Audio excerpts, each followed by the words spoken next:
are ready to start this evening, if you'll open to Genesis 38. Genesis 38 is where we'll pick up. As I mentioned last week, that is not necessarily a statement of intent. Genesis 38 through 41 there on the screen. I doubt we'll cover that, but we can if needed. I think we'll have more to talk about than that, though.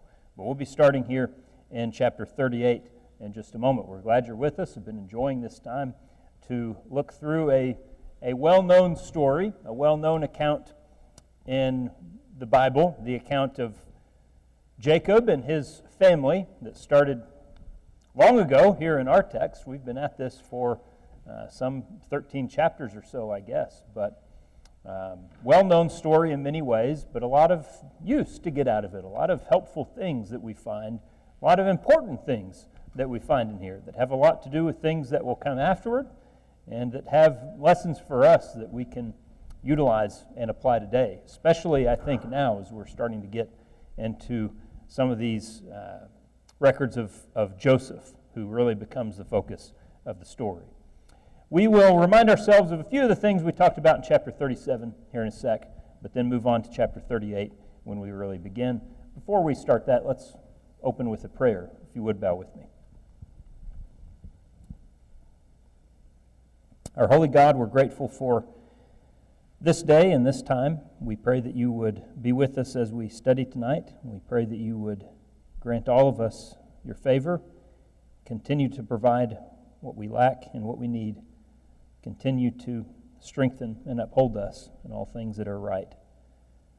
We pray that we would be an encouragement to each other as we're here tonight, and we ask your blessings upon all those who are hurting, all those who are grieving, all those who are expecting, all those who are in special needs of your comfort and care. We pray that you would help us as we study tonight, and that you would watch over all that we do. Help us to glorify you. Help us to grow in our knowledge of who you are and what you have always done for your people. We give you thanks in Christ's name. Amen. All right, last week in chapter 37, we saw a familiar, kind of well-known opening to the Joseph narrative, and saw Joseph very loathed by his brothers, and all the kind of boiling, roiling family drama, all these different family dynamics in play that led to Joseph eventually being thrown into a pit, sold into slavery, taken away to Egypt, hundreds of miles from his home, narrowly avoided death in that. I guess the plan at one point, or at a couple of points along the way, might have been to murder him instead of just having him sold off into slavery. But eventually he's going to find himself at the end of chapter 37 in Egypt. Now, we didn't really get to clean up this last little section of chapter 37, just a few things to either mention for the first time or remind ourselves of. When the brothers return to Jacob to tell him what has happened, or what they are going to say has happened, they're going to lie to him, of course. We notice, first of all, that there is some, and this may just be the way the dialogue is recorded, I don't know, but in verse 32, there is some sense that you get at least of a coldness. That's how it reads to me, at least. They bring this blood-soaked identifying garment to Jacob, that tunic of many colors that Joseph was so well known for having. Just bring that to him and sort of throw it at his feet and say, "We found this. Do you know whether it's your son's tunic or not?" It is interesting there that they just say, "your son." They don't even call him by name. There's something that feels very callous about that, just the whole way that this is done. There is, of course, probably for them, those who wanted to kill him, there would probably be a feeling of, I don't know in their minds if they would even still stretch to call it justice, but a sense of rightness or comeuppance in that tunic, that coat was the symbol to them of their father's favoritism towards Joseph that made them want to kill him in the first place. So you can picture them getting a little kind of sick enjoyment out of being able to deliver that being the means of delivery or discovery that they are using to tell Jacob what has happened, or to deceive him into thinking that this has happened. And then, of course, sitting there and acting, oh, well, I'm sorry it happened, Dad. I'm sorry. It just really couldn't be helped. Sometimes you go out into the wild and you get torn up by a wild beast. So we get a sense for the brothers at large. We saw Reuben and we saw Judah try to stop this in various ways, but the brothers at large do not seem to show much remorse, and that will be a thread that the story has to pick up much, much later. We also are going to, here's just a kind of reminder of these different ideas that we've seen revolving around Jacob and deception, and we've seen by now a couple of times where his initial fooling of Isaac is repaid back. It happened with his first marriage. Now it really comes around full circle, and he is going to get a very ironic or kind of poetically just treatment at the hands of his sons. And those two key parts of each deception come back into play. The idea of slaughtering a goat as part of it, and the idea of using some garment as a part of the deception. It was using the wool to cover his arms when he is fooling when he's fooling Isaac, and now it will be Joseph's coat, that colorful coat that deceives him in this place. So he perceives what has happened. They let him draw his own conclusion about it, sort of. You could say maybe, well, they didn't really lie to him. They showed him a coat and let him figure out what he wanted to based on that. But he says he's dead. Without doubt, Joseph is torn to pieces. Something happened while he was out there away from my protection. Of course, he is in some ways perceiving this accurately, isn't he? From a symbolic standpoint, sort of, Joseph has strayed too far from safety. He has been in a dangerous place where there is wild beasts of a sort who were wanting to tear him apart, and he has fallen to harm because he was sort of in the wrong place at the wrong time, is how we tend to think of accidents like that or events like that. It's happened to him, not exactly in this way, and he's still alive, but there is a sort of metaphorical equivalent to what has actually happened. Jacob is inconsolable after this. In verse 34, he tore his clothes, he put sackcloth on his waist, he mourned for his son many days. All his sons and daughters arose to comfort him, but he refused to be comforted and said, I'll go down into the grave to my son in mourning. So I don't know if you can almost picture, again, precious little is told us about what they are thinking at the time. You can almost start to see the brothers at this point maybe feeling some remorse or feeling some sense of, this has really started to get out of hand. This, we didn't know it was going to be like this. Dad has turned into a completely different person. We've broken him. We have done something that is irretrievable, something that we can't take back. And they try to comfort him, try to get things kind of back to normal, get him out of this depression that he falls into, and it just doesn't work and is not going to work. Nothing is going to relieve this, it seems, until Jacob finally, in the end, true payoff of this account, is going to once again see Joseph alive. Of course, you still have all of the wasted years, but the final outcome of this whole chain of events, as we know and as we focus on often when we're studying this whole narrative, the final outcome of this chain of events will be much good comes from it, won't it? Joseph's position, being in Egypt, being where he is, where God can use him for the purpose that he has, is going to do unspeakable good for thousands of people.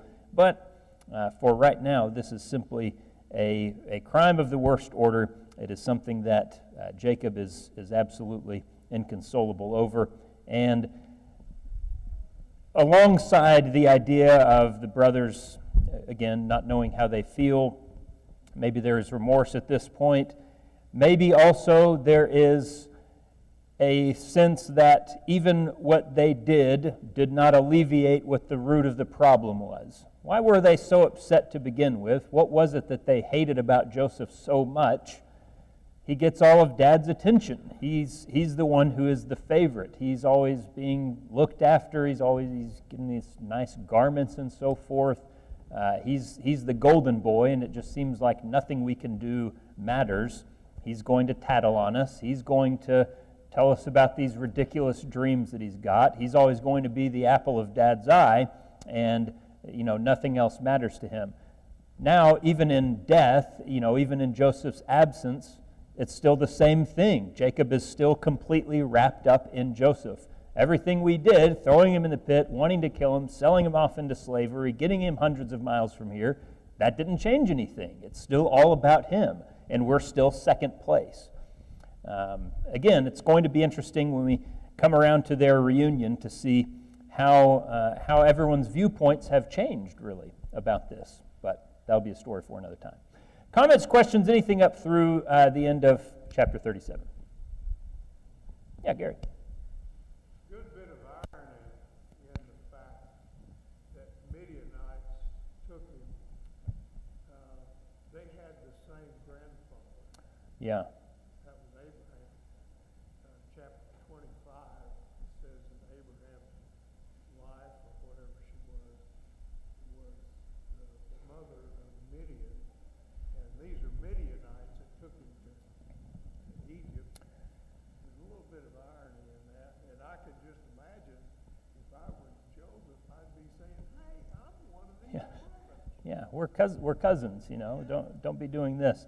This is a strange group that we meet there in verse 36, or where's the first time we'd meet them? Verse 28, I guess.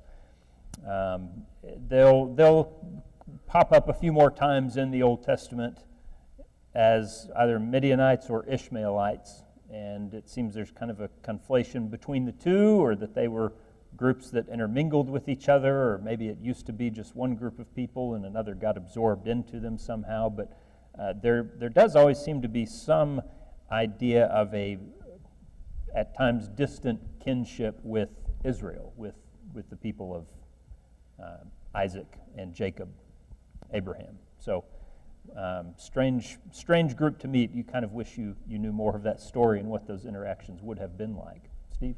I think this story illustrates pretty well that gospel command is for God's ultimate plan. We just can't do it. Yeah, and that's, again, when you think of the kind of the ironies involved in this situation, if these brothers are worried about this idiotic dream that Joseph was talking about, for instance, how are we going to stamp this out? That he's talking about he's going to be the greatest of all of us, we're all going to bow down to him, all this kind of stuff. What's one of the best ways of ensuring that happens? Sell him as a slave and have him carried off to Egypt. I mean, that's going to put an end to all of that real quick, isn't it? That ends up being the actual means through which that dream is fulfilled. So I think Steve makes a great point there. This is illustrating that it's hard to kick against the goads. It's hard to do something that is meant to thwart God. He won't be mocked. He won't be diverted. He won't be turned around in his purpose when he has planned to do something like this. They are just fighting in vain, really. Good point. Anything else there? Yeah, Eva.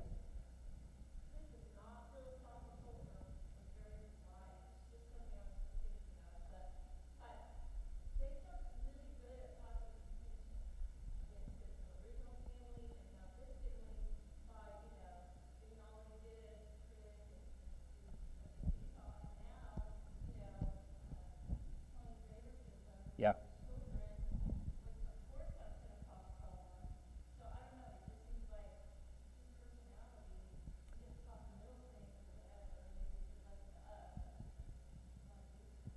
I think it's one of the big themes going back to Abraham, in fact. It isn't only Jacob. I think you can see him having maybe a bigger hand in it than most.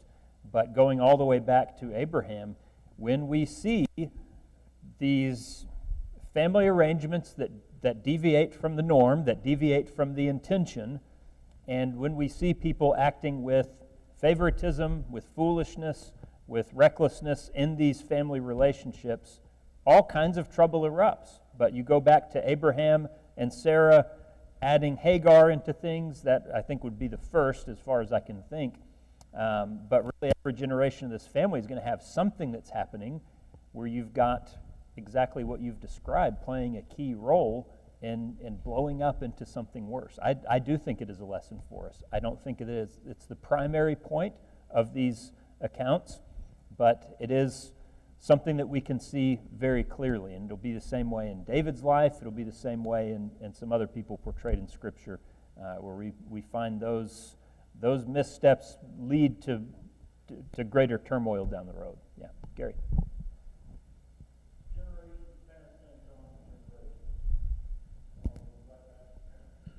Yeah.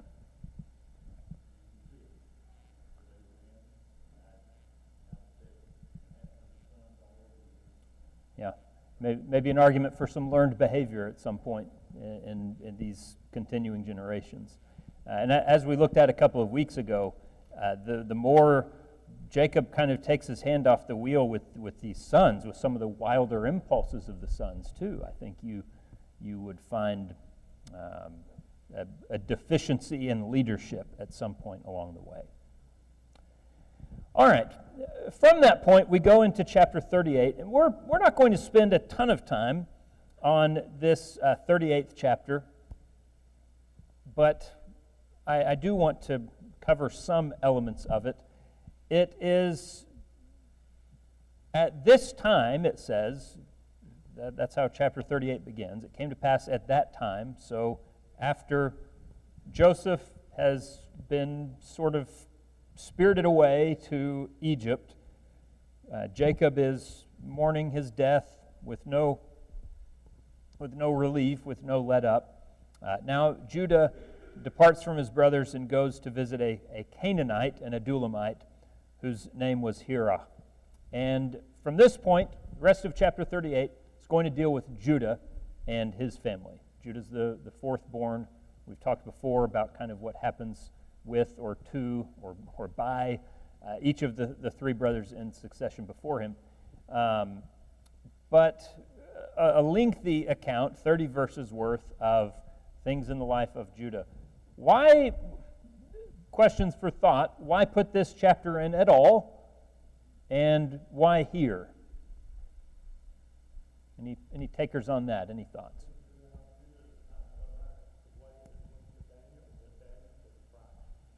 To David. Yes. Okay. One of the interesting things in hindsight we know about Judah, and we'll get that in chapter 49, we've alluded to before. Judah is, of course, going to be the one through whom the promise made to Abraham eventually comes, because he's an ancestor of David. David is an ancestor of Jesus. It is this tribe that is chosen for that purpose. And the tribe begins with this man. It starts with Judah. So, from a kind of retroactive standpoint, we're being told about Christly lineage. We are being told about, in some ways, the family that matters. You see how I mean with that. You know, we aren't told a whole lot about Ishmael. We're not told a whole lot about Esau. We're not told a whole lot about any of these other brothers outside of Joseph. But Judah, from a long-term persistent standpoint, he matters. And we will see kind of what we've seen at previous times before when that theme has come up, that this is the one through whom the promise comes. What tends to be associated with that when you have the one that the promise will come through? Difficulty in getting to the next generation. And that's going to happen here with the family of Judah, where for a little while it looks like that line is in jeopardy, the same way that Abraham's family was in jeopardy of not continuing several times.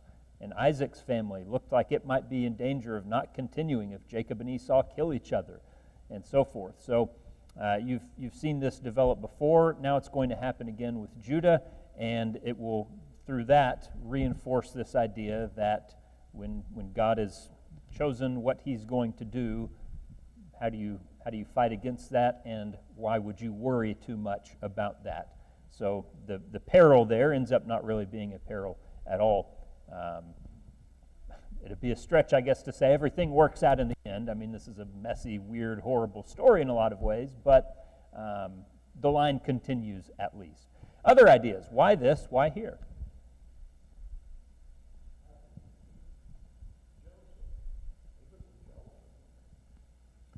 Chosen by... Yeah. It is an interesting question, isn't it? And as we've mentioned, by the time you get to chapter 49, an unexpected one, if you've been reading through Genesis and you think about the promise coming through somebody, you think, well, obviously it's going to be Joseph. He's the only good guy in this story. He's the only one worth anything out of these brothers. That's a question that maybe is only answered after further thought, maybe only answered after further events are revealed, maybe only answered in the sometimes unsatisfying answer that this is who God chose. In the same way, Paul will make quite a bit of God saying, Jacob I've loved, Esau I've hated. Sometimes it is simply that choice that God makes, and will decide who is going to be the bearer of it. From a kind of storytelling perspective, chapter 38 is effective in many ways, because you end chapter 37, the Midianites had sold Joseph in Egypt to Potiphar, an officer of Pharaoh and the captain of the guard. Joseph's there. He's in danger. He's been carried off somewhere. He's going back to Egypt, where we've already seen exciting events happen or something on that order. What's going to happen to him out there? How's this all going to turn out? Well, hang on just a little bit. You're going to have to wait. It builds some suspense. It keeps you wondering and keeps you guessing. I don't want to hear about Judah right now. I don't want to get back to all these guys doing all this weird, terrible stuff. Tell me what's going on with Joseph. But you're going to have to wait 30 verses before that happens. So it does build up some of the suspense. Doug?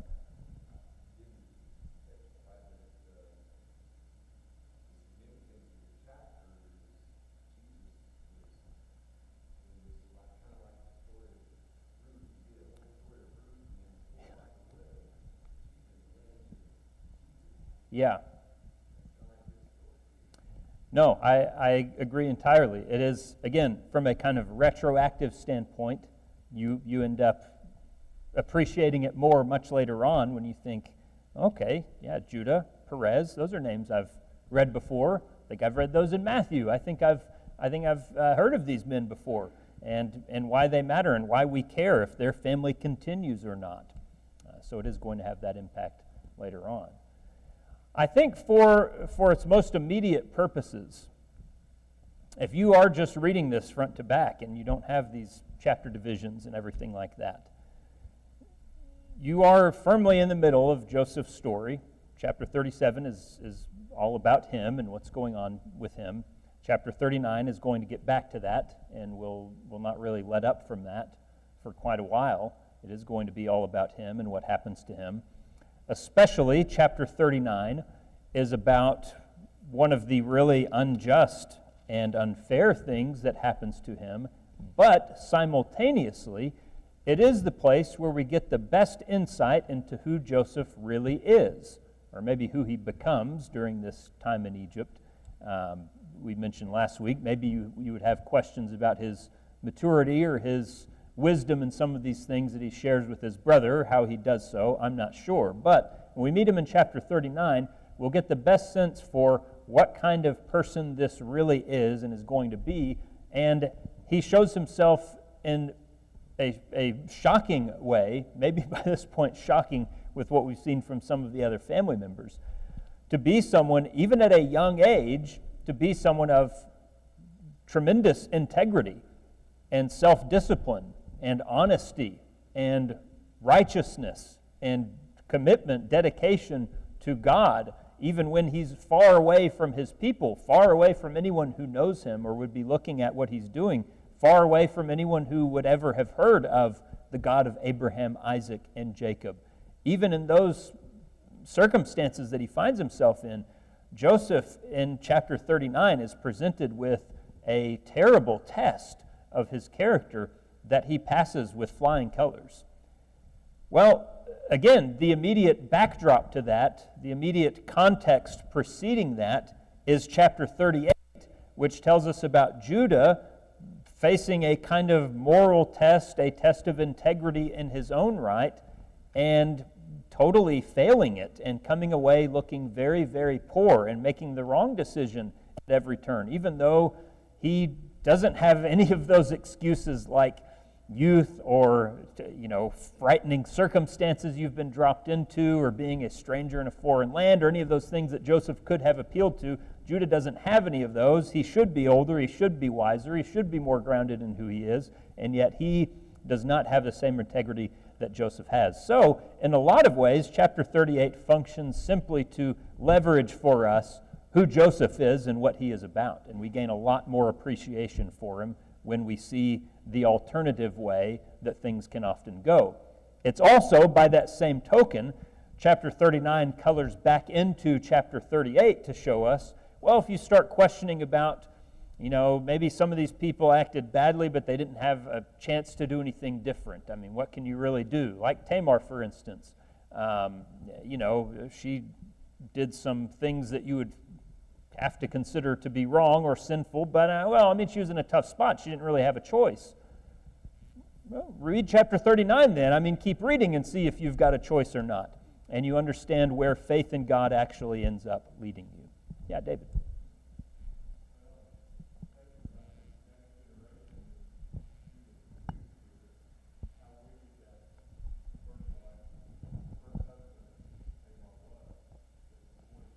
Yeah.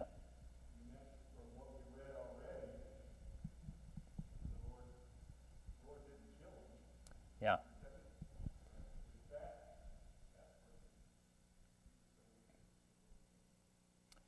Yeah, this is a very, verse 7, chapter 38, verse 7, is another one of those verses that raises a lot more questions than it answers. It does kind of leave a tantalizing open end of what on earth was this guy getting into that kind of a step was taken, because we've seen some rotten stuff going on in the last dozen chapters or so, and those guys kept living their lives like normal. This guy was wicked in the sight of the Lord, and Jehovah killed him. I don't know what all went into that. No one does, of course, but it does kind of tug at your mind and make you think what was going on there. So there is, again, some continuing insight into what's really going on with this family. Are we really acting like God's chosen people? Are we really acting like Abraham, who was righteous before God because of his faith? Have we started to lose some of that?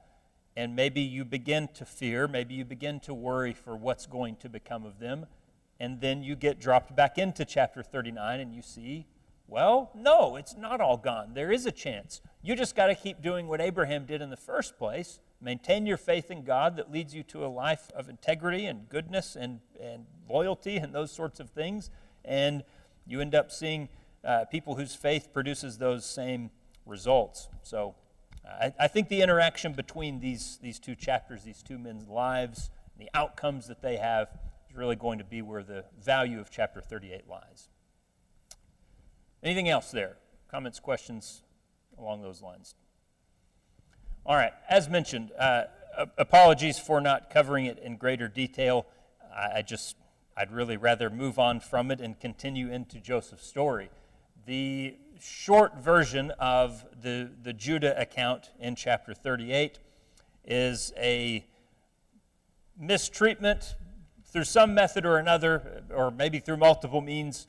There is a disrespect, a mistreatment, a careless treatment of Judah's daughter-in-law, Tamar, who ends up taking radical steps to end up procuring an heir for herself and continuing to see this line exist.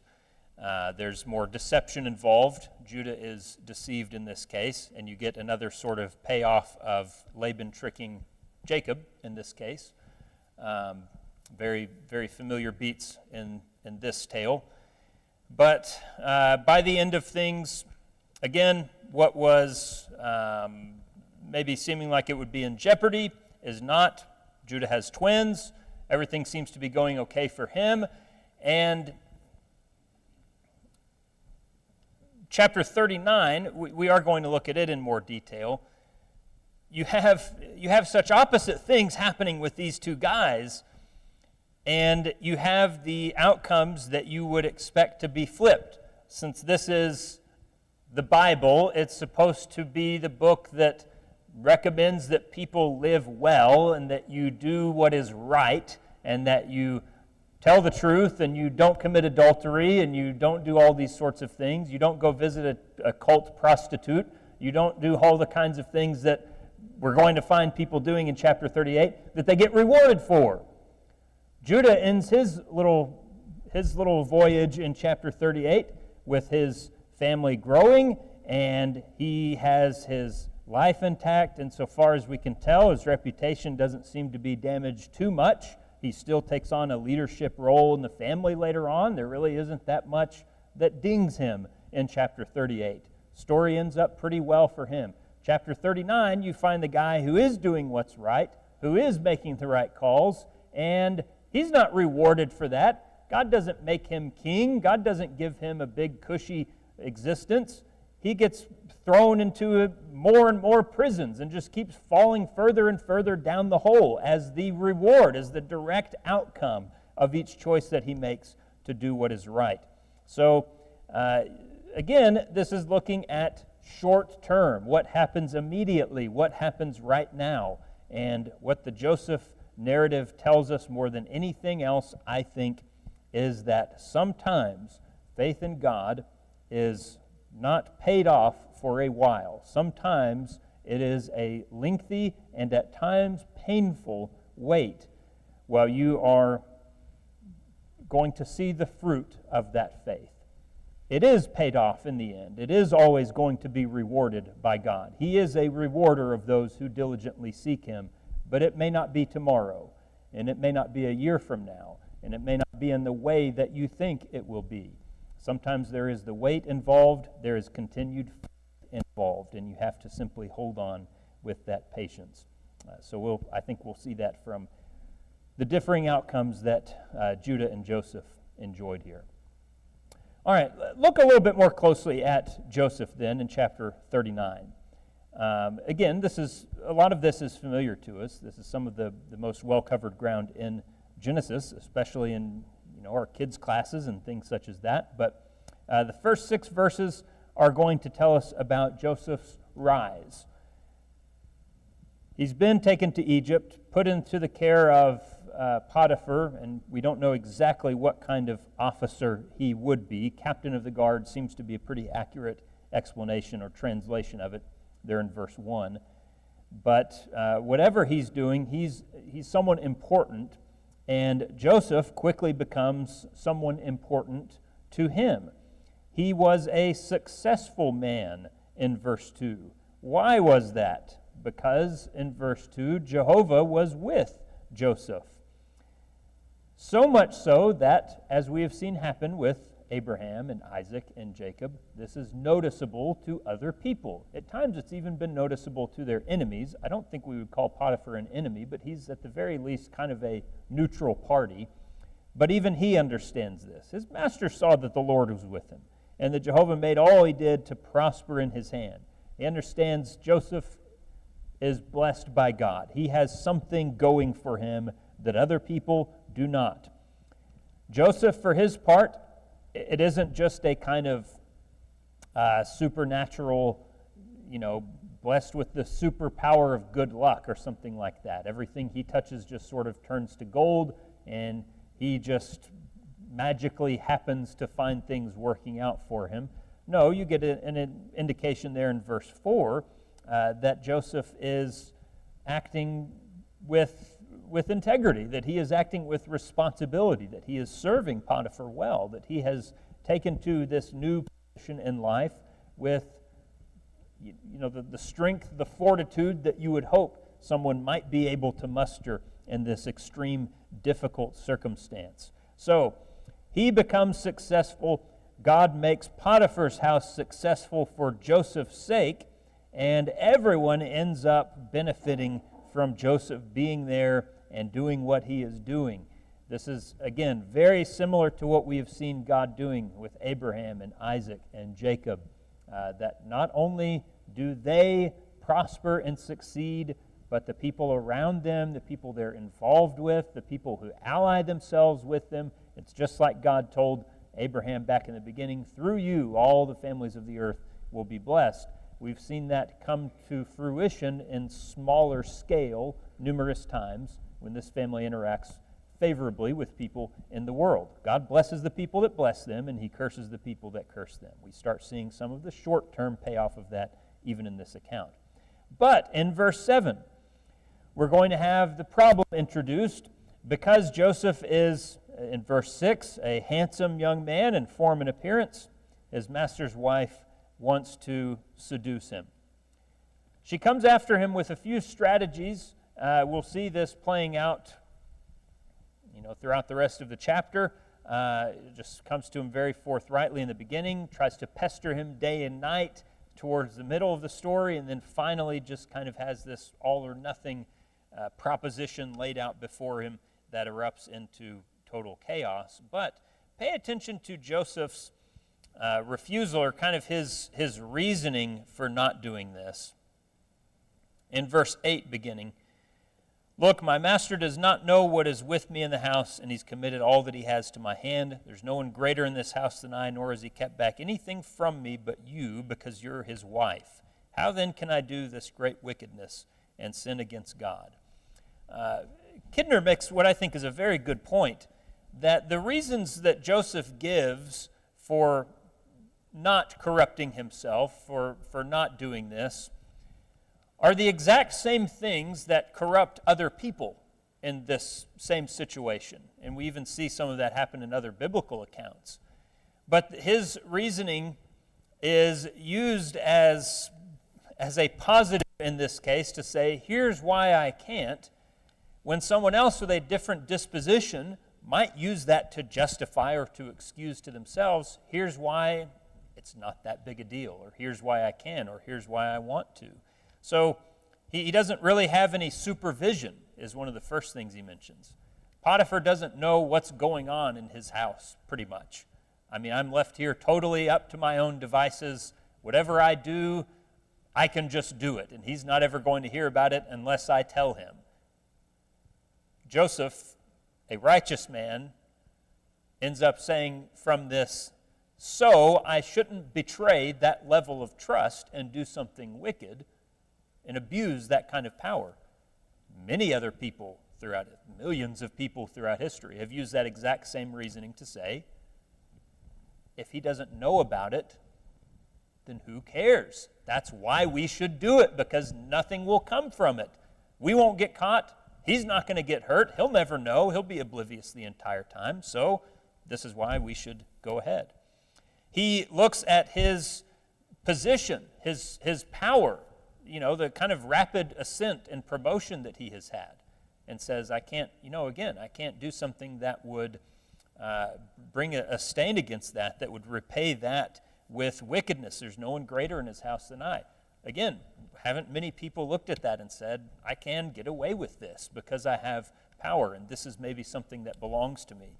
The final idea that we see there, his idea at the end of verse 9, or maybe in the middle of verse 9, he hasn't kept back anything from me but you, because you are his wife. This is the one area, the one realm that has been barred to me. Potiphar has given me control over and access to everything that he owns, everything that's in his house, everything in his life, except for this part, this kind of sacred area, which is his wife. That's the only thing I can't touch, and so I'm not going to. You think of the first sin. Wasn't it essentially this idea that was at play? You can have any tree that you want. You can go anywhere in the garden, Adam and Eve, except for this one.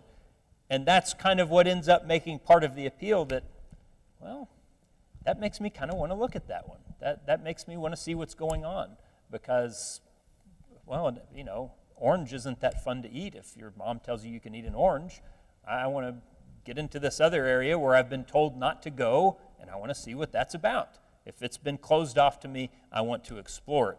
But Joseph's mind does not work that way.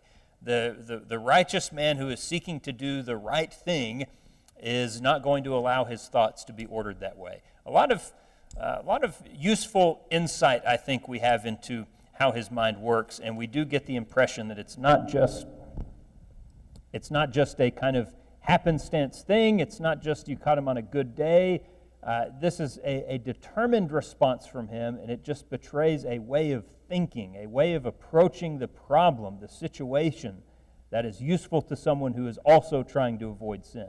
We can learn a lot from Joseph in this case, and I know chapter 39 has been used in that way countless times since it was written, of course. So Joseph continues to just say, no, I can't do this. I'm not going to do it, until finally in verse 12 and verse 13, her persistence comes to the point where he has to simply literally flee, literally get out of there. He leaves his clothing in her hand and runs away.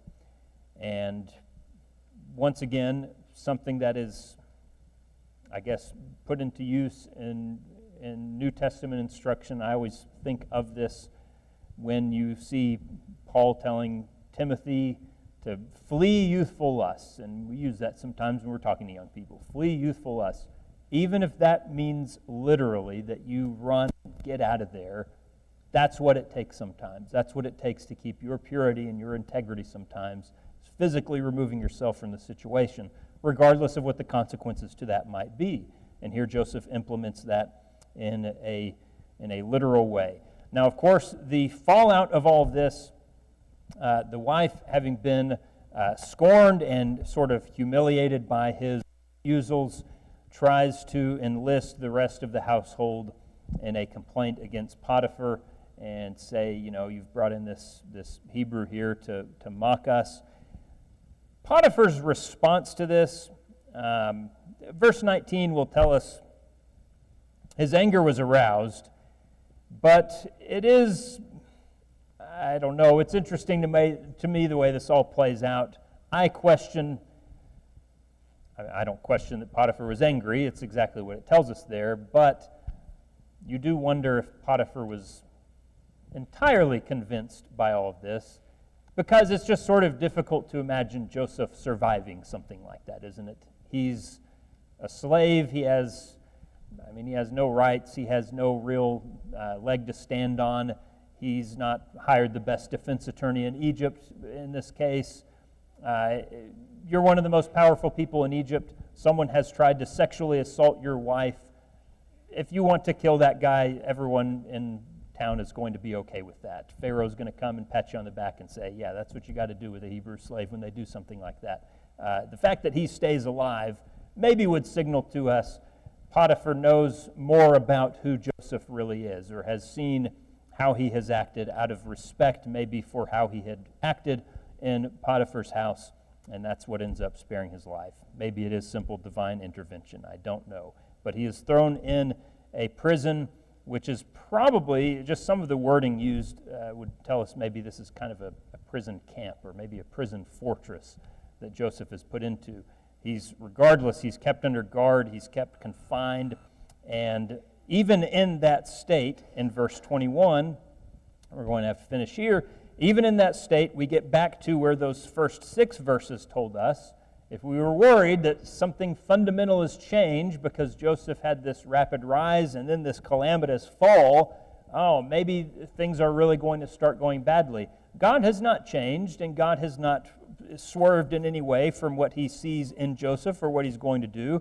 The Lord was with Joseph and showed him mercy, and he gave him favor in the sight of the keeper of the prison. So, up and then back down, but now he's coming back up because God has remained with him, and that most critical part of the account has not changed in any way. The Lord was with him. Whatever he did, the Lord made it prosper, is how the chapter will close. So we will see what that looks like in chapters 40 and 41. We'll have to get into that next week. Thank you guys very much. Really do appreciate it. Hope this was useful tonight, looking here at this beginning real beginning part of Joseph's life in Egypt.